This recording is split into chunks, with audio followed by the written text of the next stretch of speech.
اب ایسے معاشی گرداب میں پھنس چکے ہیں، اب کے بعد وزیر اعظم کی نوکری بچپن میں سننے ہوئے ایک لطیفے میں ڈھل چکی ہے کہ نوکری آپ کی پکی، کام صرف یہ ہے کہ داتا دربار جائیں، خود لنگر کھائیں، ہمارے لیے لے آئیں۔ تحریک انصاف نے اچک زئی کو صدارت کے میدان میں اتار دی ہے۔ یا میں غلط سن رہا ہوں یا میرا دماغ خراب ہو چکا ہے یا پاکستان کی قوم کے دماغ اور حافظے خراب ہو چکے ہیں؟ اچک زئی کو صدارت کے میدان میں اتار دی ہے۔ وہ دن دور نہیں جب یہی غریب عوام آپ کے گریبانوں تک پہنچے گی، آپ کے گریبانوں تک پہنچے گی، آپ کے گریبانوں تک پہنچ جائے گی اور آپ کو سڑکوں پر گھسیٹے گی۔ آپ نے ان پر کتنا بڑا ظلم لگایا۔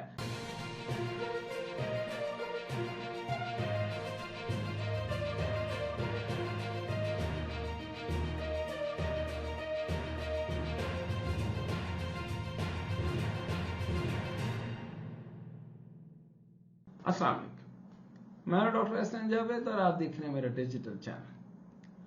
آج ہماری قوم کا المیہ یہ ہے کہ ہم نے کوشش کرنا اور اپنی اصلاح کرنا چھوڑ دی۔ ہم نے اچھے اور برے کاموں کی وجہ سے آنے والے عذابوں کو بھی قسمت میں لکھی مشکل سمجھ لیا۔ ہم نے دینی اور نہ دنیاوی طور پر اپنی اصلاح کی۔ ہم آج پستی کی اس انتہا پہ پہنچ چکے ہیں کہ دنیا ہماری نہ تو عزت کرتی ہے اور نہ ہی ہمارے مطالبات کو سنجیدہ لیتی ہے۔ مثلا اسرائیل نے غزہ پر حملہ کیا تو ہم روایتی بیان بازی کے علاوہ اپنے نہتے مسلمان بہن بھائیوں اور بچوں کے لیے کچھ نہ کر سکے۔ البتہ مساجد میں اللہ پاک سے یہ دعائیں ضرور کی کہ اے اللہ غیب سے ابابیل بھیج کر اس ظالم ملک کو نیست و نابود کر دے۔ معیشت کی بہتری کی بات ہو تو خود اپنی اصلاح کرنے کے بجائے مولانا حضرات کا سہارا لیا جاتا ہے، جو ممبر پر بیٹھ کر ہر جمعہ کی نماز کے بعد دعائیں کرتے ہیں کہ یا اللہ اب تو ابابیل بھیج دے۔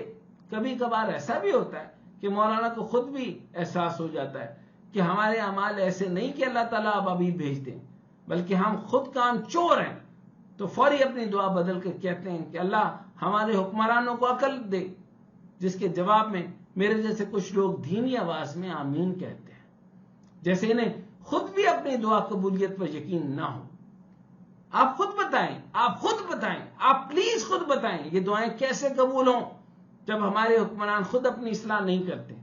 ہمارے حال تو یہ ہیں کہ ہمارے سابقہ وزیر خزانہ اسحاق ڈار، جن کو اب بھی وزیر خزانہ بنانے کی بات چل رہی ہے، وہ بھی معیشت کو بہتر بنانے اور اپنی حکومتی اخراجات کو کم کرنے کے سوال پر جواباً یہ کہتے ہیں کہ اللہ ہمارے حال پر رحم فرما۔ اللہ کیسے رحم فرمائے؟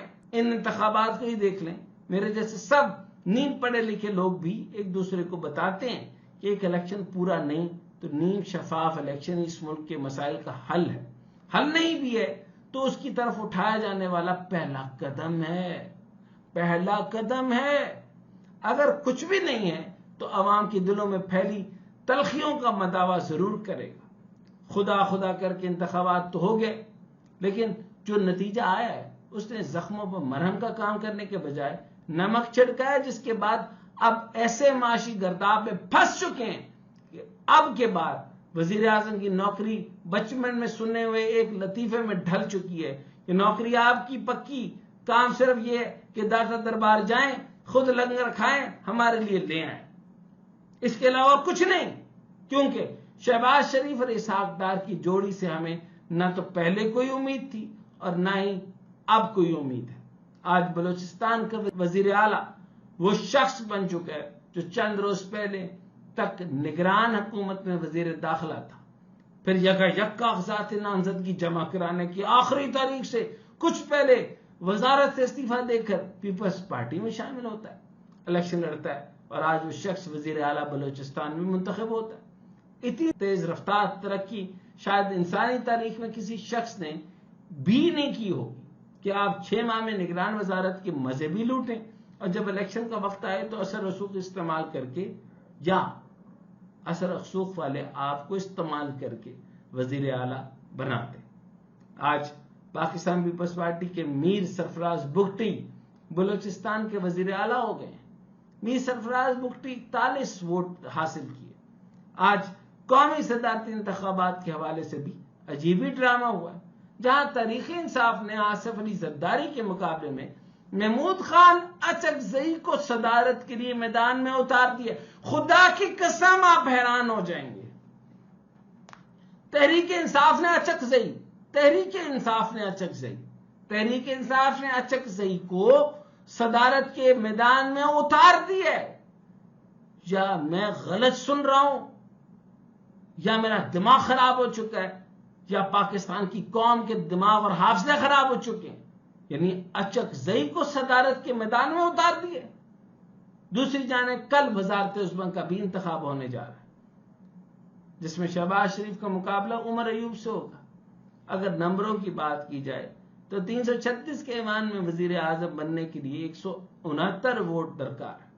شہباز شریف کو مختلف جماعتوں کی حمایت سے 209 ووٹ ملنے کی امید ہے، جبکہ عمر ایوب کو 91 ووٹ حاصل ہوں گے.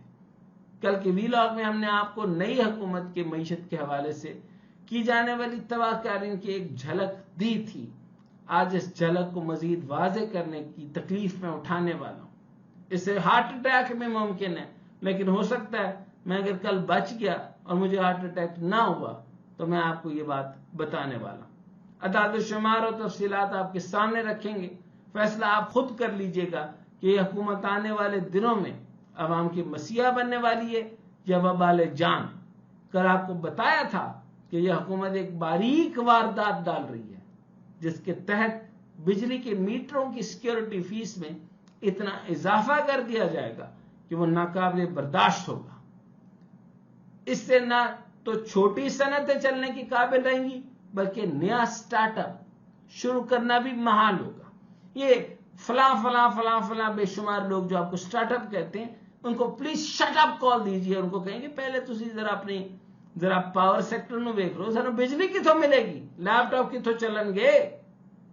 نیپرا میں ایک درخواست بھیجی گئی جو اب منظوری کے عمل سے گزر رہی ہے، جس کے تحت یہ حکومت چاہتی ہے کہ ایک عام گھر کے بجلی کنیکشن کی سیکیورٹی فیس 1220 روپے سے بڑھا کر 18,000 روپے کر دی جائے.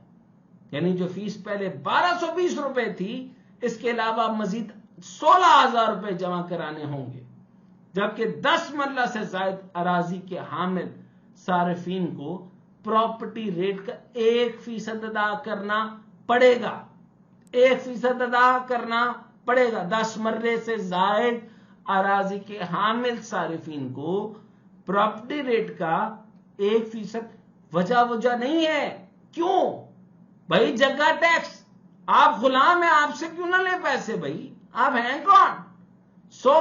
پراپرٹی ریٹ کا 1% ادا کرنا پڑے گا. تو ڈی ایس سی دی تیسی. یعنی اگر کوئی غریب اور متوسط آدمی ایک پلاٹ لیتا ہے اور وہ اس پر تعمیرات کے لیے بجلی کا کنیکشن حاصل کرتا ہے، تو اسے اپنی محنت کی کمائی سے بنائی گئی پراپرٹی کے پہلے 1% اس حکومت کو دینا ہوگا. اس کے بعد ہی اسے بجلی کا میٹر دیا جائے گا. اندازہ لگائیں کہ اس غریب آدمی نے پہلے ہی اس پلاٹ کی خریداری کے لیے حکومت کو property tax, gain tax, income tax, پانی، سیوریج، ریونیو کی مد میں ٹیکس دیے ہوں گے. اس کے باوجود بھی اس کی بجلی کا میٹر حاصل کرنے کے لیے کوئی فکس ٹیکس نہیں، بلکہ اپنی پراپرٹی کی اصل ویلیو کا 1% دینا ہوگا. خدا کا قہر ہو اس حکومت پہ کہ یہ ظلم نہیں تو اور کیا ہے کہ اگر ایک شخص نے 10 سال پہلے 10 مرلے کا پلاٹ 50 لاکھ کا لیا، خوش قسمتی سے پلاٹ کی ویلیو 10 سال بعد 2 کروڑ روپے ہو گئی، اور وہ سوچتا ہے کہ اب اس کی تعمیر کر کے اپنے بچوں کی اچھی رہائش کا بندوبست کر لے گا، لیکن وہ اسے شروع نہیں کرے گا اور نہ کر پائے گا، کیونکہ اسے پہلے 2 کروڑ کے 1% ادا کرنا ہوگا، جو کہ تقریباً 2 لاکھ بنے گا. اس طرح اگر کسی نے پہلے ہی گھر بنایا ہوا اور وہ بجلی کا ایک کنیکشن لینا چاہتا ہے تو اسے اس پورے گھر کی مارکیٹ ویلیو کا 1% ادا کرنا ہوگا. 1% ادا کرنا ہوگا. اس طرح اگر کوئی اپنا کاروبار شروع کرنا چاہتا ہے اور ایک چھوٹی فیکٹری لگانا چاہتا ہے، مثلا شاپر بیگ یا موم بتی، یعنی موم بتی بھی بنا دے تو موم بتی کا بنانے کا یونٹ یا شاپر بیگ بنانے کا یونٹ، یا اس سے ایسا کوئی چھوٹا موٹا کام شروع کرتا ہے، یعنی پلاسٹک کی فیکٹری بنا لیتا ہے، سو اینڈ سو فورتھ، اس کے لیے اسے کمرشل میٹر لگوانا ہوتا ہے. اس کمرشل میٹر کی فیس پہلے 2010 روپے فکس تھی، لیکن اب اس فیس کو بڑھا کر یہ فیس بھی نہیں ہوگی، اسے 57,000 روپے فی کلو واٹ کے حساب سے ادا کرنا ہوگا۔ 2000 سے 57,000، 2000 سے 57,000، 2000 سے 57,000 روپے فی کلو واٹ کے حساب سے ادا کرنا ہوگا۔ مطلب فیکٹری کا جائزہ لیا جائے، اس کا جتنے کلو واٹ کا استعمال ہوگا اسی حساب سے اس پر ٹیکس لگایا جائے گا۔ 10 کلو واٹ سے کم لوڈ والے صارفین کو 20,000 روپے فی کلو واٹ ادائیگی کرنا ہوگی۔ اب بڑی صنعتوں کے بارے میں بھی آپ کو ایک خبر دیتے ہیں۔ گزشتہ سال بجٹ کے دوران کچھ صنعتوں پر سپر ٹیکس لگایا گیا۔ یہ ٹیکس اس قدر صنعت دشمن تھا کہ بڑے صنعت کار رونے پہ مجبور ہو گئے۔ انہوں نے اسلام آباد ہائی کورٹ سے اور ان کے وزارت عظمیٰ تک بھی پہنچ دی، وہ چلے بھی گئے، خیر ہوا کچھ نہیں۔ اس ٹیکس پر سٹے لے لیا۔ عدالت کو بتایا کہ یہ ٹیکس لگایا گیا تو ملک کی تقریباً صنعتیں بند ہو جائیں گی، لیکن 2 روز پہلے سپریم کورٹ نے وہ سٹے ختم کر دیا۔ آپ کے ذہن میں سوال ہوگا یہ سپر ٹیکس کس بلا کا نام ہے؟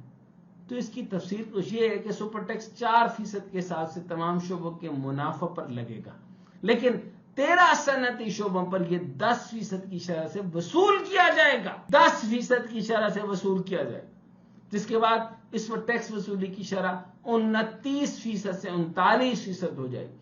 ان شعبوں میں cement, banking, aviation industry, textile, automobile, sugar, beverages, steel, تیل و گیس، فرٹیلائزر، سگریٹ، کیمیکل کے شعبے کی انڈسٹریاں شامل ہیں۔ یعنی وڈے پہ تسی وڑ گئے ہو، سارے دے سارے وڑ گئے ہو، تسی لارج سکیل مینوفیکچرنگ